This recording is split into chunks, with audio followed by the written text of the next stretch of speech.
네. 창세기 35장 1절에서 7절까지의 말씀을 우리가 한 목소리로 같이 읽습니다. 함께 읽겠습니다. 하나님이 야곱에게 이르시되 일어나 베델로 올라가서 거기 거주하며 내가 내 형 에서의 낯을 피하여 도망하던 때에 내게 나타났던 하나님께 거기서 제단을 쌓으라 하신지라. 야곱이 이에 자기 집안 사람과 자기와 함께한 모든 자에게 이르되 너희 중에 있는 이방 신상들을 버리고 자신을 정결하게 하고 너희들의 의복을 바꾸어 입으라. 우리가 일어나 베델로 올라가자.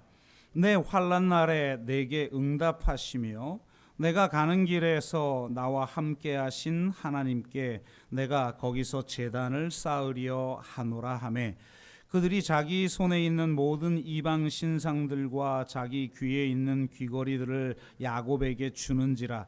야곱이 그것을 세겜 근처 상수리 나무 아래에 묻고 그들이 떠났으나 하나님이 그 사면 고을들로 크게 두려워하게 하셨으므로 야곱의 아들들을 추격하는 자가 없었더라. 야곱과 그와 함께한 모든 사람이 가나안 땅 루스 곧 베델에 이르고 그가 거기서 제단을 쌓고 그곳을 엘베델이라 불렀으니 이는 그의 형의 낯을 피할 때에 하나님이 거기서 그에게 나타나셨음이더라. 아멘.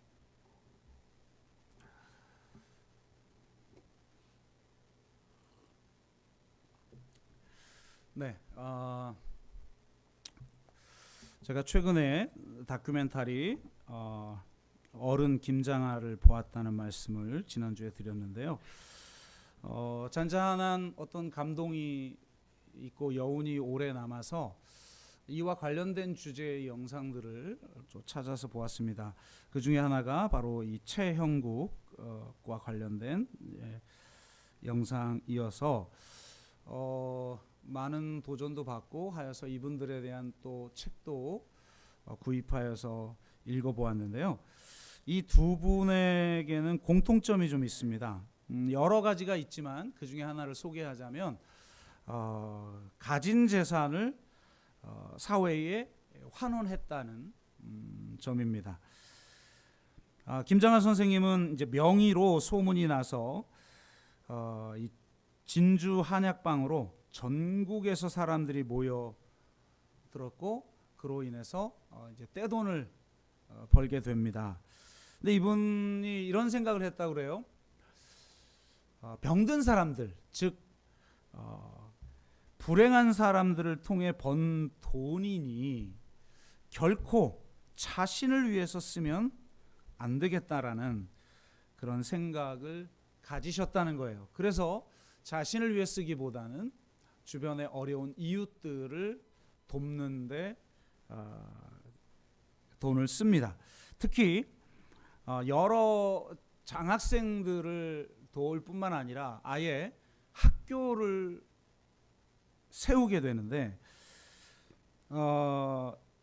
이 사립학교가 이제 안정화가 전국의 뭐 좋은 교사들 다 모시고 또 굉장히 이제 전국에 유명한 학교가 됩니다. 그렇게 안정화가 되고 나서는 당시 시가 약 100억에 해당하는 그런 학교와 땅을 전부 국가에 헌납을 합니다. 여러분 뭐 많은 경우는 사립학교들 얼마나 비리가 많습니까? 사립학교 투자해서 만들어 놓고 나중에는 그걸 통해서 많은 이익들을 누리는 그런 비리들이 참 많죠. 그런데 이분은 아예 이 전체를 다 국가에 바칩니다. 대단한 일이죠. 지금 돈으로 따지면 한 약 300억 가까이 된다고 하는 돈을 완전히 포기를 합니다.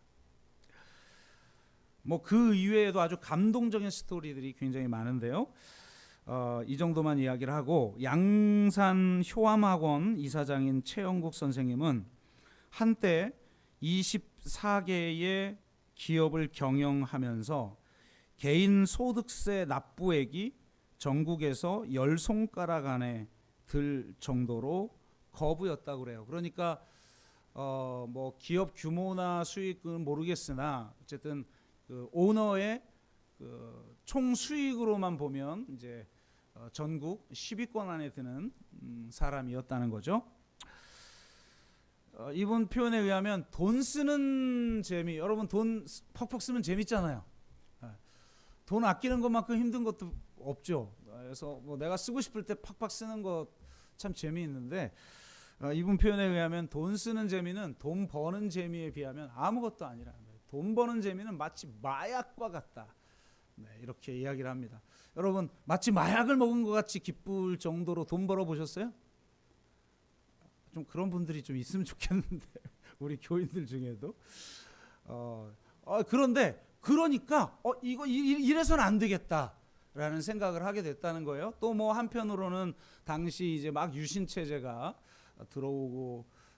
막 이제 시작되는 시점이었기 때문에 정경주착을 하지 않으면 살아남을 수 없는데 내가 그런 비리를 벌일 수는 없다. 이 여러 가지가 이제 겹쳐서 아무도 모르게 한 달 내에 자기의 전 재산을, 여러분 전국 10위권 안에 있는 사람이 전 재산을 정리를 합니다. 네, 그래서 대부분은 그 회사의 직원들에게 줍니다. 인터뷰하는 걸 보니까 자기가 오랫동안 일하고 나서 쌓인 그 퇴직금도 받았는데 그 퇴직금의 몇 배나 되는 돈을 무상으로 다 직원들이 받습니다. 자기는 한 푼도 갖지 않고 지금은 현재 신용불량자로 되어 있다고 해요. 그러니까 뭐 돈 쓸 일이 별로 없게 이제 살아가고 있는데요. 두 분 다 똑같은 이야기를 해요. 어떻게 그렇게 자기의 재산을 나눠줄 수 있습니까? 라고 물었더니 두 분 다 동일하게 이렇게 대답을 합니다. 나눠준 것이 아닙니다. 돈은 원래 개인의 것이 아니라 사회의 것인데 잠시 내가 맡고 있었을 뿐입니다. 사실 이게 맞죠? 네. 근데 대부분은 내가 노력해서 번 거야 이렇게 말하는데 이거 아주 교만한 거예요. 그거는. 이 사람은 두 분 다 사회의 것인데 내가 잠시 맡고 있었을 뿐입니다. 그래서 이제 원래 사회의 것이었던 걸 나는 돌려줬을 뿐입니다. 이렇게 두 분 다 고백을 합니다. 참 멋있죠? 네. 영상뿐 아니라 이제 책까지 사서 읽으면서 이런 생각이 들어요. 그러면 기독교 교회에는 어른이 누가 있지? 이런 생각을 해보는데 별로 떠오르지가 않아요. 참 씁쓸한 마음을 가지게 되었는데요. 이런 마음으로 오늘 이 본문을 가지고 좀 어른에 대한 이야기도 같이 좀 나누려고 합니다. 야곱은 가나안에서 젊은 시절을 보냈고 형 에서의 낯을 피하여 삼촌 라반의 집에 가서는 결혼을 하고 아이를 낳고 또 기업을 세우고 이러면서 이제 중년을 보냅니다. 그리고 그는 다시 이제 가나안으로 돌아와서 중년과 노년의 시간을 보내게 되죠. 한마디로 어른의 시간을 보내게 됩니다. 그는 약복강의 씨름을 통해서 성공을 추구하던 인생에서 가치를 추구하는 인생으로 전환하는 하프타임의 시간을 갖습니다. 하프타임을 지나 제 2의 인생을 살아가죠. 어떻게 보면 뭐 인생 산막이라고도 표현할 수 있는 제2의 인생을 그는 살아가는데 그의 가나안에서의 삶을 통해서 우리에게 주는 교훈은 도대체 무엇인지를 오늘 살펴봄을 통해서 우리가 어른으로서 이제 살아가기 위해 어떤 삶을 살아야 하는지를 한번 돌아보면서 우리 자신의 삶들을 한번 점검해 보는 시간이 되시기를 주의 이름으로 축복합니다. 야곱은 약복강에서 하나님의 얼굴을 뵙죠. 그래서 그곳 이름을 브니엘이라고 짓고 이 영적 싸움에서 승리하여서 자신이 속임수를 써서라도 쟁취하려고 했던 그 축복, 이 축복을 에서에게 돌려줍니다. 엄청난 일이죠, 이것은. 그리고 자신을 죽이려고 하는 형 에서의 얼굴에서 하나님의 얼굴을 볼 줄 아는 그런 사람이 되죠. 참 놀라운 은혜의 사건이라고 할 수 있는데, 이게 찜찜한 것은 이 사건을 마무리하는 가운데 나오는 이 야곱의 모습이에요. 뭔가 조금은 미심쩍은 어떤 모습들이 야곱에게서 나타나는데요. 크게 두 가지가 나타납니다. 첫째는 그의 모습에서 과거의 야곱이 희미하게 다시 드러난다는 거예요. 여러분, 에서가 야, 잘 왔다. 우리 나랑 같이, 나 지금 이 세일이라고 하는 곳에서 정착하고 있는데 너 같이 살자. 이건 굉장한 제안이기도 하죠. 그런데 알겠습니다. 제가 천천히 따라갈 테니까 먼저 가세요, 형님. 그렇게 말해놓고 따라가지 않습니다. 어디로 가냐면 숫곳이라고 하는 곳으로 갔다가 최종적으로는 이제 세겜에 정착을 합니다. 그러니까 이런 모습에서 뭔가 속임수를 쓰는 과거의 어떤 야곱의 모습이 좀 보인다는 거죠. 한편으로는 이해가 돼요. 여러분, 지금 당장은 뭐 에서가 막 눈물 흘리면서 서로 상봉하고 20년이 넘게 떨어져 있다가 봤으니까 그렇게 할지 몰라도 같이 살다 보면 무슨 문제가 생길지 모르죠. 아브라함과 조카 롯도 여러분 서로 이제 하나님의 축복을 누리다 보니까 갈등이 일어나는데, 하물며 서로 죽이려고 서로는 아니죠. 에서가 야곱을 죽이려고 했던 사람인데 같은 곳에서 산다?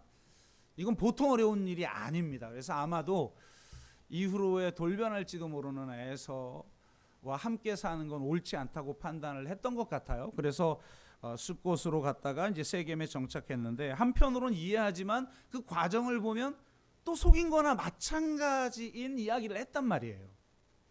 그러니까 이걸 통해서 우리는 정말 하나님을 깊이 만나고 그 누구보다도 더 강한 하나님의 은혜를 내가 누렸다 할지라도 내 안에 있는 해결해야 될 어떤 문제가 완전히 해결되는 건 아니라는 사실을 깨닫게 되는 거죠. 어떤 문제가 완벽하게 해결되지는 않습니다. 그것은 항상 되살아나서 우리를 다시 넘어뜨릴 수도 있다라는 사실을 기억해야 해요. 그래서 섰다고 생각하는 자는 넘어질까 조심해야 되는 거예요.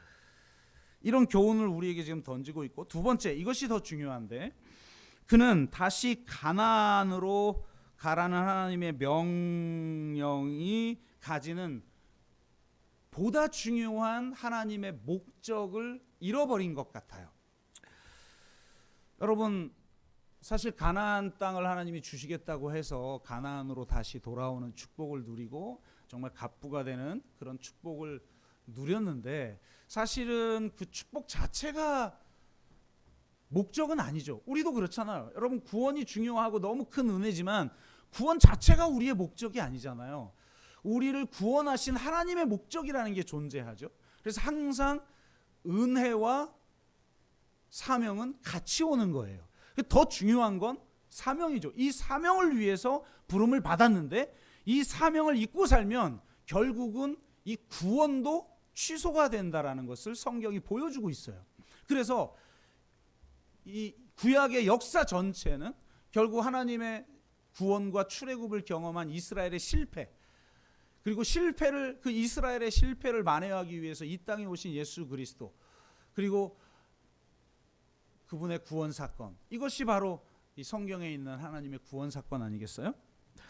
그러니까 정말 더 중요한 것은 하나님이 우리를 구원하신 목적이고 그들에게 가나안을 선물하신 목적이죠. 이스라엘도 마찬가지잖아요. 그런데 그 목적에 부합하지 않으니까 결국 심판받고 바벨론의 포로가 되어버렸단 말이에요. 그러면 야곱도 마찬가지란 말이죠. 하나님이 왜 그를 다시 가나안에 오게 했는가라고 하는 그 목적이 중요한데, 그는 베델의 하나님 은혜를 경험하고 약복강에서 은혜를 경험하고 엄청난 축복을 경험하지만 실제로 하나님이 그를 가나안으로 오게 한 하나님의 그 목적, 그것을 잊은 것처럼 보여요. 왜냐하면 그는 베델에서 분명하게 하나님 앞에 서원했거든요. 하나님의 놀라운 축복의 약속에 대한 반응으로서 우리는 서원을 하게 되는데, 내가 하나님이 나를 가나안으로 돌아오게 하면 이곳 베델에서 하나님께 예물을 드리고 예배할 것입니다 라고 말했는데 지금 베델로 가지 않고 어디로 가요? 숫곳으로 갔다가 세겜으로 가버린단 말이에요. 그것은 결국 그는 하나님의 목적과 그가 하나님에게 한 하나님의 그 약속을 잊어버리고 그것을 소홀히 하는 삶을 살아간 것처럼 보인다는 거예요. 아니나 다를까 결국 하나님의 약속을 붙들지 않고 하나님의 사명을 붙들지 않고 살아가는 삶에 따르는 어떤 비극적 사건들이 뒤따릅니다. 32장 33장에 얼마나 큰 은혜의 사건들이 있어요. 그런데 이어지는 35장에는 매우 비극적인 사건이 하나 나오게 되죠. 오늘 우리가 읽은 35장 사이에 있는 33장과 35장 사이에 있는 사건은 세겜이 야곱의 딸 디나를 욕보인 그런 사건입니다. 그런데 이 사건의 발단을 성경은 이렇게 묘사를 하고 있어요. 34장 1절 레아가 야곱에게 낳은 딸 그러니까 레아의 딸이라는 거예요. 레아에게서 라헬이나 그 외의 여종이 아니라 레아에게 낳은 딸인데 그 디나가 그 땅의 딸들을 보러 나갔다라는 거예요. 여러분 생각해 보세요. 야곱은 유목민 아니에요. 어느 한 곳에 정착하지 않고 이곳저곳을 떠돌아다니는데 당시의 정착지 중에 세겜은 굉장히 발달한 도시 문명을 가지고 있어요. 그러니 그 발달한 도시 문명을 보고 싶겠죠. 그리고 거기에 있는 딸들은 어떻게 사는지 동경했겠죠. 우리는 하나님의 축복을 많이 누리지만 또 한편으로는 세상을 동경하고 살아가죠. 나도 세상에서 좀 부를 누리고 명예를 누리고 많은 것들을 성취하면서 살고 싶다. 그런 게 우리 안에 계속 있잖아요.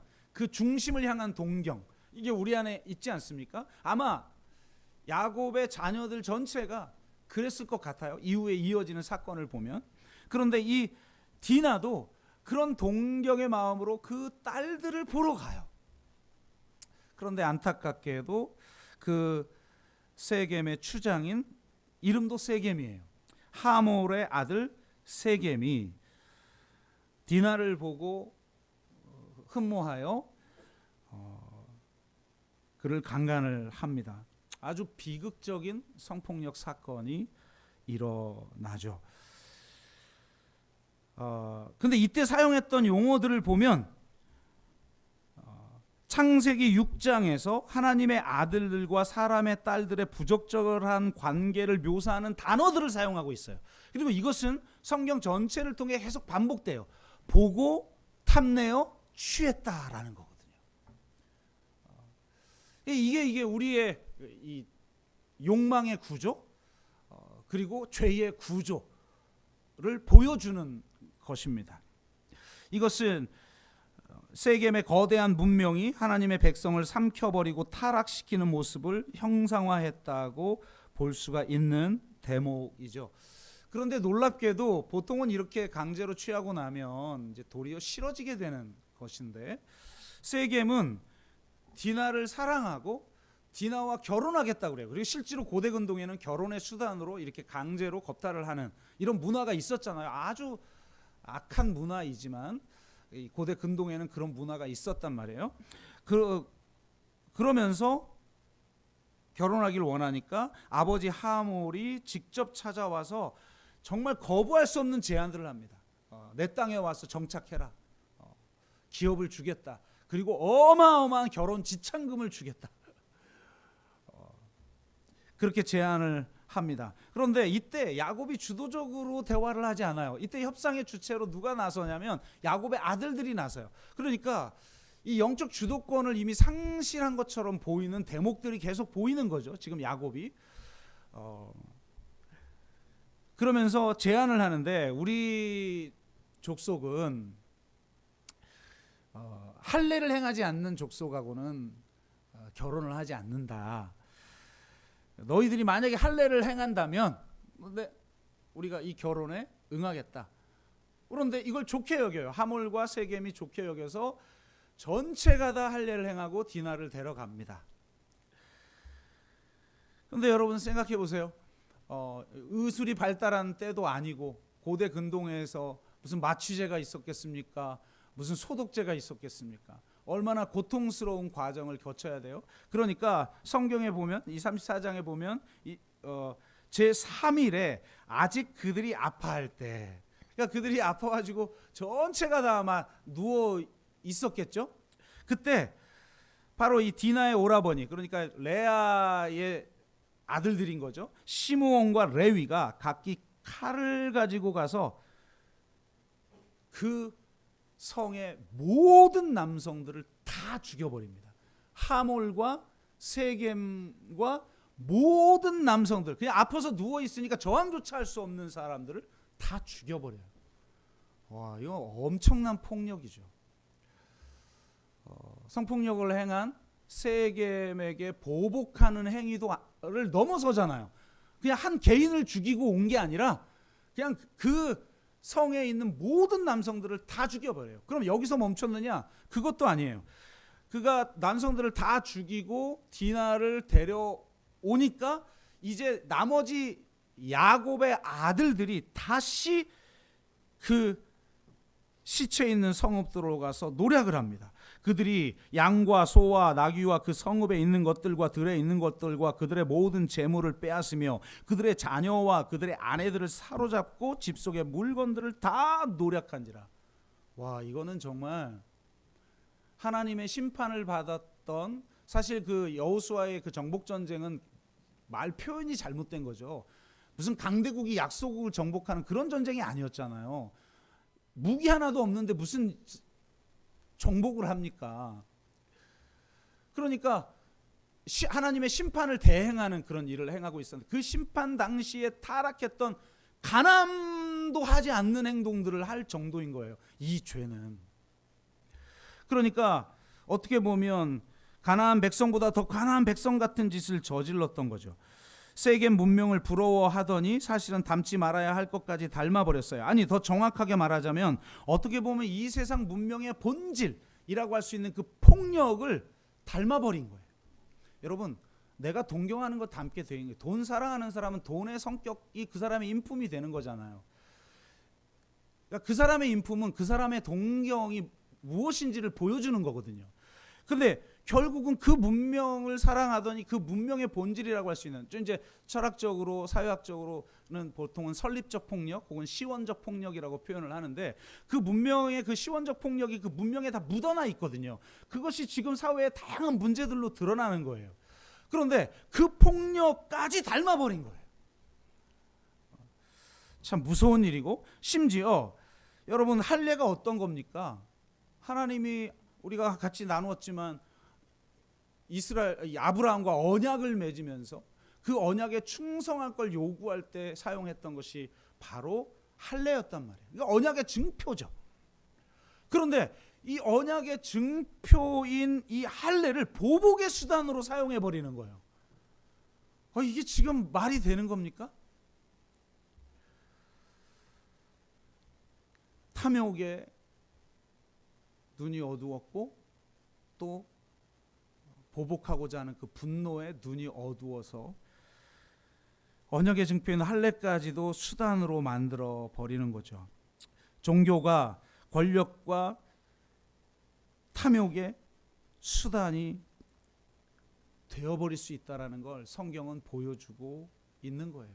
여러분, 강도만 좀 다르지, 정도만 좀 다르지, 우리도 결국은 하나님을, 내가 욕망하는 것을 얻는 어떤 수단, 내 안정과 내 축복, 내 욕망을 충족시키는, 보장해주는 그런 어떤 수단으로 우리가 사용할 수 있다는 거예요. 그리고 기독교 역사를 봐도 이게 얼마나 이게 쉽게 이렇게 타락할 수 있는지 알 수가 있는 것입니다. 그런데 야곱은 결국 그 미심쩍은, 우리가 이건 좀 이상한데, 좀 찝찝한데 라고 했던 그 모습이 이렇게까지 나타나는 거죠. 영적 주도권을 완전히 상실해버리고 하나님의 백성으로서 자녀들에게 믿음의 유산을 전혀 물려주지 못한 거예요. 아무 상관이 없잖아요. 하나님 백성이라는 정체성과 아무 상관이 없이 자녀들이, 12자녀들이 다 그렇게. 이때는 아직 11명이었죠. 그리고 이 야곱은 노쇠한 늙은이의 모습만을 보여줘요. 자기의 안위만 걱정합니다. 이래요. 야곱이 시므온과 레위에게 이르되 너희가 내게 화를 끼쳐 나로 하여금 이 땅의 주민 곧 가나안 족속과 브리스 족속에게 악취를 내게 하였도다. 나는 수가 적은즉 그들이 모여 나를 치고 나를 죽이리니 그러면 나와 내 집이 멸망할 것이다. 와, 참 무섭죠. 자기 가족과 재산까지 약복강으로 건너 보내고 나서 하나님과 1대1의 싸움을 했던 사람조차도 이럴 수가 있는 거예요. 얼마나 노쇠한 모습이요, 어른의 모습이라고는 할 수 없는 그런 모습입니까? 여러분, 우리가 혹시 자녀들에게 혹은 다음 세대에게 이 세상 앞에 우리 이웃들에게 이런 모습을 보이고 있는 것은 아닌가요? 아무리 둘러봐도 기독교 내에 어른이 없는 이런 사태는 바로 이 야곱의 모습과 같은 것이 아닌가요?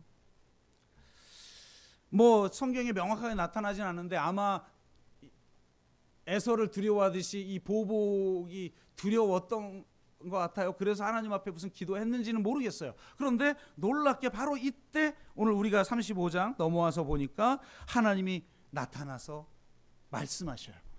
이렇게 말씀하셔요. 1절, 하나님이 야곱에게 이르시되 일어나 베델로 올라가서 거기서 거주하며 내가 내 형 에서의 낯을 피하여 도망하던 때에 내게 나타났던 하나님께 거기서 제단을 쌓으라 하신지라. 이렇게 말씀하셔요. 이게 무슨 말입니까? 네가 본질을 다시 회복하라는 거예요. 너의 첫사랑, 너의 첫마음, 너의 첫신앙, 너의 첫 약속을 회복해라. 진정한 예배를 회복해라. 축복의 목적, 축복을 붙들거나 누리는 게 중요한 게 아니라 그 하나님이 축복을 주신 그 목적이 무엇인지를 다시 회복해라. 너에게 준 하나님의 그 사명을 회복해라, 이거예요. 베델을 회복하라는 거죠. 베델을. 이 사자우 같은 말씀을 듣고 야곱은 함께한 자들에게 이렇게 말해요. 너희 중에 있는 이방 신상들을 버리고 자신을 정결하게 하고 너희들의 의복을 바꾸어 입으라. 우리가 일어나 베델로 올라가자. 제일 먼저 했어야 할 이 일을, 이 엄청난 비극적 사건이 벌어지고 나서야 하게 되죠. 세 가지를 이야기해요, 야곱이.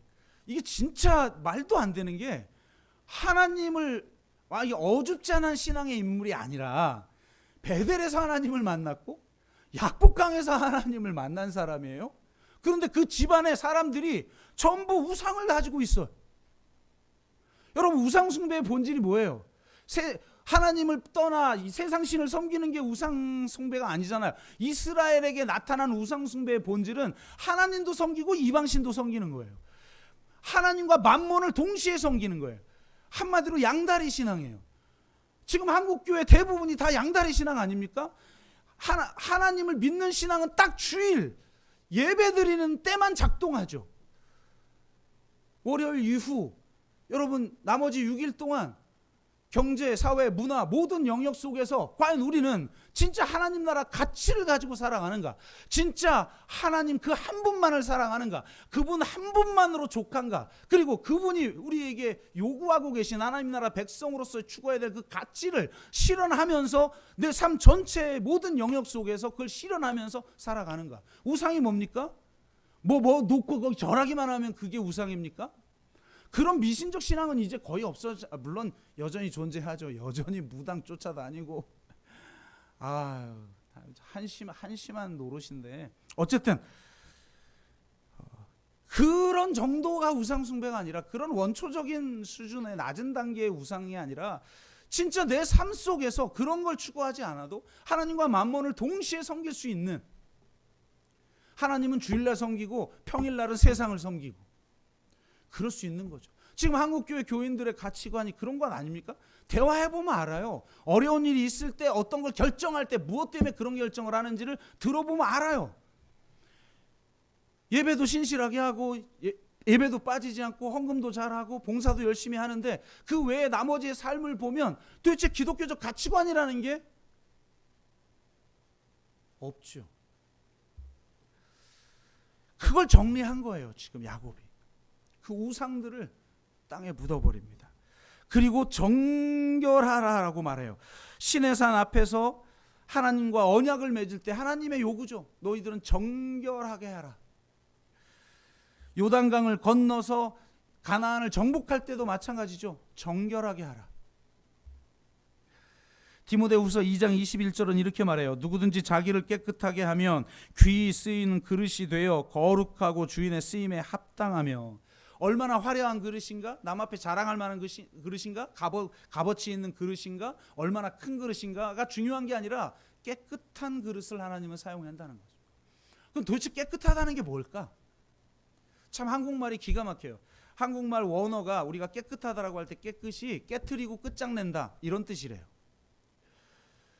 내 안에 있는 욕망, 그 욕망에 충성하는 나의 자아, 분열되어 있는 나의 자아, 하나님도 섬기면서 만몬도 섬기는 그 분열된 자아를 끝장내버리는, 깨트리고 끝장내버리는 거라는 거예요. 그래서 이것은 뭐로 드러납니까? 오직 하나님 한 분만을 사랑하고 그분만을 경외하는 것으로 드러나는 거예요. 그러니까 깨끗하다는 건 막 종교적으로 굉장히 거룩한 행위, 그건 바리새인들이 더 잘했어요. 성전에서 기도할 때 자랑하잖아요. 나는요 11조도 드리고요, 뭐 안식일 빠진 적도 없고요, 뭐 경건의 모양으로 말하자면 자랑할 만한 건 막. 그런데 하나님은 누구를 인정했습니까? 세리를 인정하잖아요. 외적인 경건을 말하는 게 아니라 그 한 대상을 향한 순수한 사랑과 충성이에요. 그걸 성경은 깨끗하다라고 말하는 거예요. 그게 하나님의 거룩인 거예요. 여러분 정말 하나님 외에, 여러분 아브라함이 하나님 앞에 인정받는 장면이 어디서 나와요? 하나님 한 분만을 경외하기 때문에 자식까지 하나님 앞에 바치라는 말씀에 순종하잖아요. 그때야 하나님이 인정하죠. 이제야 네가 나를 경외하는 줄 알아. 그 경외, 그게 깨끗과 정결인 거예요. 어떤 외적인 어떤 종교적인 예식, 그것을 내가 지켜내는 게 아니라. 옷을 바꿔 입으라고 말합니다. 옷은 뭡니까? 라이프 스타일이에요. 계시록 19장 8절에 이렇게 말하죠. 세마포 옷은 성도들의 옳은 행실이라. 새로운 하나님 나라의 백성으로서 살아야 될 그 삶의 가치대로 살아가는 라이프 스타일이에요. 기독교는 라이프 스타일, 종교가 아니라 라이프 스타일이에요. 십자가의 라이프 스타일, 주님의 라이프 스타일, 약함과 어리석음의 라이프 스타일을 살아내는 거예요. 그 옷을 바꿔 입는 거죠. 옷은 그런 의미예요. 여러분 예비군들 평소에는 얌전한 사람도 예비군 옷 입으면 길거리 침 뱉는다고 그러더라고요. 옷이 그런 의미예요. 그래서 사도 바울은 그리스도로 옷 입으라라고 말을 하는 거예요. 여러분은 어떤 라이프 스타일을 살아가고 있습니까? 야곱이 지금 자기 백성들, 사실은 이걸 첫 번째로 했어야죠. 이렇게 하고 그 다음에 베델로 올라갑니다. 베델로 올라가서 이것을 자녀들에게 선포했다면 이런 34장의 비극적 사건이 일어날 리가 없겠죠. 참으로 안타까워요. 그러나 뒤늦게라도 그는 베델로 올라가서 거기 제단을 쌓고 예물을 드리고 예배를 드립니다. 그리고 그곳 이름을 엘 베델이라고 해요. 베델은 무슨 뜻입니까? 하나님의 집. 근데 엘 베델은 뭐예요? 그러면 하나님의 집의 하나님, 베델의 하나님이라는 거예요. 이전에 강조점은 집에 있어요. 와, 여기에 하나님이 계시구나. 여기가 하나님의 집이구나. 그런데 지금 이번에 두 번째로 베델에서 하나님께 예배 드리면서 그곳을 엘 베델, 강조점이 어디에 있습니까? 하나님에게 있는 거죠. 베델의 하나님.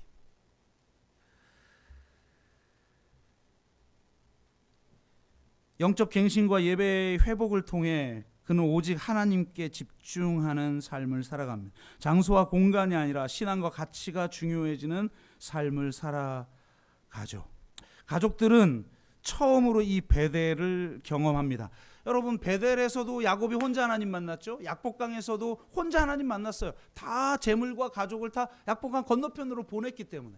그렇다면 자기가 만난 하나님을 자기의 가족들이 경험하고 하나님이 가나안으로 우리를 다시 돌려보낸 하나님의 목적, 하나님의 사명이 무엇인지를 그 자녀들에게 전수해 줬어야죠. 그거의 어른의 역할이죠. 그런데 그러질 못해요. 여러분의 자녀들이 여러분을 존경하고 여러분이 살았던 삶의 라이프 스타일대로 살아갑니까? 자신들의 우상을 땅에 파묻고 진짜 정결하게 하나님 한 분만을 향한 마음을 가지고 살아갑니까? 저는 이걸 보면서 어른이란 결국 이 베델을 회복시켜주는, 베델을 경험시켜주는 게 어른의 역할이란 말이죠. 그렇다면 내 인생의 시초라고 할 수 있는 인생, 여러분 살았으나 우린 죽은 삶을 살아가는 거예요. 진짜 재미있는 것은 이 사건을 이야기하고 나서 여러분 이 베델에 가서 예배를 회복하고 나서 다시 어떤 중복처럼 보이는 이야기를 합니다. 너의 이름을 야곱이라 하지 않고 이스라엘이라 하리라. 오늘 읽었던 우리 본문 뒤에 이 얘기가 또 나와요. 뭐 했던 말 또 하시는 것 같아요. 그리고 뭐 너에게 이런 축복을 주고 너의 허리에서 왕들이 나오게 될 것이다. 막 이런 막 축복과 약속을 주시고 나서 다시 또 야곱이 이곳 이름을 베델이라 하리라. 마치 중복된 것처럼 보이는 행동을 해요. 뭐 편집설은 뭐 이게 여러 중복된 자료를 막 끼워 맞춰서 그렇다 뭐 이러지만 최종적 형태의 성경을 썼던 성경 기자의 의도가 있겠죠. 그러면 그 의도가 어디 드러나느냐? 9절에 보면 야곱이 밧단 아람에서 돌아오매 하나님이 다시 야곱에게 나타나사 그에게 복을 주시고 너의 이름을 야곱이라 하지 않고 이스라엘이라 하리라. 이러면서 뭐 쭉 나오는 거예요. 근데 정말 우습지 않아요? 밧단 아람에서는 언제 돌아왔어요? 한참 전에 돌아왔죠. 밧단 아람은 그 삼손 이 살고 있는 그 지역에 있는 곳 아니에요. 그 지역에서 가나안에 돌아온 건 한참 전인데 이때 비로소 돌아온 걸로 서술을 하고 있어요. 야곱이 밧단 아람에서 돌아오매 하나님이 다시 야곱에게 나타나서 너의 이름을 야곱이라 하지 않고 이스라엘이라 하리라. 이런 식으로 완전히 처음 다시 만난 것처럼. 그런데 그렇지 않잖아요. 이전에 약복강에서도 이미 나타났고 이미 밧단 아람에서 돌아와 가나안에 정착해서 살고 있는 야곱을 향해서 이렇게 표현한다는 게 무슨 말입니까? 네가 베델을 회복하지 않는 한 하나님이 너를 구원한 목적, 그리고 너를 가나안으로 인도한 그 하나님의 목적, 그리고 그 목적에 부합하여 네가 하나님에게 하신 그 약속을 회복하지 않는 한 넌 돌아온 게 아니다. 너는 사는 게 아니다. 아무리 하나님, 베델의 하나님, 약복강의 하나님 만났고 내가 간증할 게 많다봤자 무슨 소용입니까? 지금 나의 삶은 그 베델의 하나님과 아무 상관없이 살아갑니다. 하나님의 약속을 잃어버리고 하나님의 사명을 놓치고 살아가요. 그러니 이런 비극적 사건이 이어지는 거죠. 그건 사는 게 아니라는 거예요. 인정해버리질 않아요. 그래서 처음 지금 저 메소포타미아 밧단 아람에서 처음으로 가나안에 돌아와 처음으로 하나님이 나타난 것처럼 이야기를 지금 하고 계신다는 거예요. 이 처음의 자리를 회복하지 않는 한 그 처음으로 인해 생기는 그 인생의 순례의 길, 그 자체가 부정되어지는 거예요. 어른은 그 처음을 보여주는 자예요. 그 처음을 가르쳐주는 자이고 그 처음을 경험시켜주는 자예요.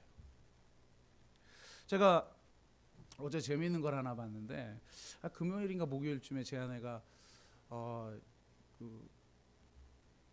패친들 중에 아마 뭐 링크를 건 사람들이 많았나 봐요. 유퀴즈에 데니스 홍이라는 사람이 나왔는데 너무 감동적이라고 그러면서 그 설교에 써먹으면 괜찮을 것 같다고 막 그러면서 소스를 저에게 주는 거죠. 그러면서 이런 말을 했고 저런 말을 했고 그래 그러는데 어제 설교 준비를 다 하고 뭐 그걸 써먹을 생각도 없었어요. 그러고 나서 집에 이제 저녁에 밥 먹으러 갔는데 그 TV에 유퀴즈 재방송이 나오는데 이 데니스 홍이 나오는 거예요. 데니스 홍이. 이 데니스 홍이라는 사람이 보니까 어떤 사람이냐면 뭐 세상을 바꾸는 뭐 과학을 뒤흔든 젊은 천재 10인 안에 드는, 전 세계의 과학자들 중에 10인 안에 드는, 어우 대단한 사람이죠. 이런 사람이 한국인이라는 게 뭐 자랑스럽죠, 여러분. 근데 이 로봇 공학자인 데니스 옹이 출연해서 인터뷰하는 내용 중에 이런 게 있어요. 휴머노이드 다윈이라는 로봇을 그가 만들고 나서, 그가 만든 게 한 4, 50종의 로봇가 있어요. 예를 들면 뭐 시각 장애인이 운전할 수 있도록 착용하는 로봇, 이것도 만들어내고, 하여튼 대단한데, 이 다윈이라는 로봇을 만들고 나서 이거를 오픈 소스로 공개해 버려요. 그러니까 주변에서 이러려고 하는 이 데니스 홍에게 다 말리죠. 야, 이거 만들고 장사하면 여러분 지금 최고의 돈 버는 여러분 산업이 뭐가 되겠어요? 4차 산업혁명 시대에 당연히 로봇이겠죠. 로봇과 빅데이터 이런 쪽이겠죠. 지금 최고의 부자가 누구죠? 네, 일론 머스크는 무인 자동차 정도인데, 여러분 생각해보세요. 무인 자동차 수준이 아니라 아예 이제 로봇이 우리와 함께하는 시대가 돼버린 거 아니에요. 휴머노이드는 인간을 닮은 로봇 아닙니까? 그 다윈을 공개해버렸다. 그래서 전 세계 로봇 공학자들이 이 사람이 오픈한 이 오픈 소스를 가지고 그거에 근거해서 새로운 로봇들을 만드는 거예요. 그러니까 주변에서 다 말려. 야, 이걸로 지금 너 뭐 예를 들어 로봇 회사 같은 데서 이거 구입하려는 사람이 얼마나 많겠어요. 그렇게 팔아도 되고 자기가 공장 차려서 여러분 판매를 해도 떼돈 버는 거죠. 제2의 일론 머스크 되는 거죠. 그러니까 자기는 돈에 대한 관념이 별로 없는 사람이니까, 생각도 없는데 주변에서 그러니까 고민이 되겠죠. 근데 이때 했던 말, 유재석과 조세호 앞에서 했던 말, 저는 인생의 갈림길에서 어떤 선택을 할 때 자기에게 한 가지 질문을 던진다는 거예요. 어떤 질문일까요? 그가 자기 자신에게 던진 질문은 이렇습니다. 처음부터 애초에 나는 왜 이 일을 시작했는가? 돈 벌기 위해서? 명예를 얻기 위해서? 아니었다는 거예요. 그러면서 홍익인간을 미국 국적일 텐데 아마 홍익인간, 우리나라의 건국이념이 홍익인간인 건 세상에 아무도 없다는 거예요. 나는 세상을 이롭게 하기 위해서, 내가 로봇을 통해서 세상을 이롭게 위해서 이 일을 했다. 그럼 이롭게 하는 방법이 뭔가? 오픈소스다. 멋지지 않아요? 근데 저는 이거를 보면서, 제가 어제 그걸 같이 우리 가족들하고 보면서 이거 내가 준비한 설교 내용인데? 그랬어요.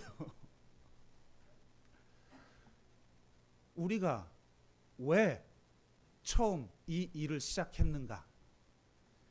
살았으나 죽은 삶이 아니라 내가 살았다라고 하는 그 삶을 만든 첫 시작, 그 처음, 그게 뭔가? 이걸 보여주는 사람이 어른이라는 거예요. 그분의 삶을 보면 자기의 그 처음으로 돌아가 다시 그 시작하게 만든다는 거예요. 그 처음이 내 삶을 규정하여 하나님이 원하시는 삶을 살도록 만드는 사람, 그게 어른이죠. 여러분은 그렇게 살아가십니까? 뭐 여러분을 말할 것도 없고, 제가 기독교는 왜 이렇게 어른이 없을까 그러다가 요즘 어른은 없으니까 옛날 어른 책이나 좀 읽어보자 그래서 그 도함의 성자라고 하는 이세종, 그리고 맨발의 성자라고 하는 이연필 선생님, 이런 분들의 책을 최근에 다시 읽었어요. 근데 이거는 지금 이 앞서 소개한 사람보다 더 차원이 높아. 와, 이게 한편으로는 나도 이제 어른이 되고 싶구나 하는 열망이 생기다가도 내가 이렇게 살 수 있을까? 그러면서 제 삶이 좀 부끄러워지는 거예요. 제 삶이 이렇게 막 부끄러워지는데, 다시 설교 준비를 위해서 이전에 봤던 영상 이렇게 돌려보는데 거기에 위로되는 한 장면이 있더라고요. 그래서 여러분에게 진짜 제발 어른이 되자. 제발 어른이 좀 되자. 자기 즐거움과 자기 유익만 누리는 그런 삶이 아니라 우리 자녀들에게, 우리 이웃들에게 이 세상 앞에 저분 본받고 싶어 라고 말할 수 있는 어른이 되자. 이런 도전도 좀 받았으면 좋겠으나 지금 내 모습은 너무나 초라하니 아 이거 참 부끄럽다라는 생각을 갖는데 이 어른 김장하에 하나에 나오는 장면이 있어요. 그가 이제 남성 한약방을 문을 닫고 이제 은퇴를 합니다. 그것까지 기부를 다 해버려요. 자기 집 하나만 놔두고 다 기부를 이제 해버리고 40, 50대 후배들하고 이제 월 한 번씩 등산을 하는 불백산행이라는 걸 하는데 함께 하기로 한 사람 중에 권영란 씨, 우리도 영란이 있는데 권영란 씨 성이 좀 다르지만 권영란 씨 전 그 단디뉴스 대표가 걱정스러운 병이가 발목을 골절상을 당한 거예요. 그래서 이렇게 말합니다. 저도 그날 함께 가기로 했는데 제가 워낙 허약 체질이어서 못 따라 올라가면 어쩌죠? 그랬더니 그 동영상에서 뭐라고 하냐면 이 선생님이 이렇게 말합니다. 아 사람이 눈빛이 너무 참 맑아. 지금 제 눈빛 보면 그냥 흐리멍텅하죠. 지금 좀 어지럽고 막 약간 그런 끼가 좀 있어서 그런데 어쨌든 그 맑은 눈으로 먹으라고 그러냐면 사부작 사부작 꼼지락 꼼지락 가면 돼 이렇게 얘기를 합니다. 그런데 동영상에는 나오지 않는 책만 구입한 사람만이 알 수 있는 건데요. 이 인터뷰를 하는 김주환 기자가 책을 쓰면서 그 자리에 그걸 들은 거예요 자기가. 그러다가 우연히 이 김장하 선생하고 가장 친한 진주의 시인 박무정 시인의 책 운주사라는 책을 읽다가 이 시를 발견한 거예요. 그러면서 소개를 하는데요. 제가 소개해 드릴게요. 제목이 사부작 꼼지락이에요. 부제가 달팽이에게. 참 우리가 다 달팽이 같잖아요. 표본과 사자처럼 그냥 멋지게 살면 좋을 텐데 아 참. 근데 이 달팽이에게 읽어 드릴게요. 사부작 거리는 게 내 장점이야. 있는 듯 없는 듯 꼼지락 꼼지락 거리는 것만으로도 아무렴 살아가는 충분한 이유가 되고도 남지. 사부작 사부작 꼼지락 꼼지락 황홀해 눈부셔. 이게 이 시예요. 그러니까 이 시를 인용한 거죠 김장하 선생님이. 근데 참 진짜 저는 여러분에게 그렇게 말씀을 드리고 싶어요. 저도 이세종 선생, 이연필 선생 글을 다시 읽으니까 너무 높은 거예요. 그리고 한편으로 나 이렇게 말년은 이렇게 살고 싶다. 지금 막 엄청난 도전을 받는데 내 현실적 모습은 너무 초라해. 너무 초라해.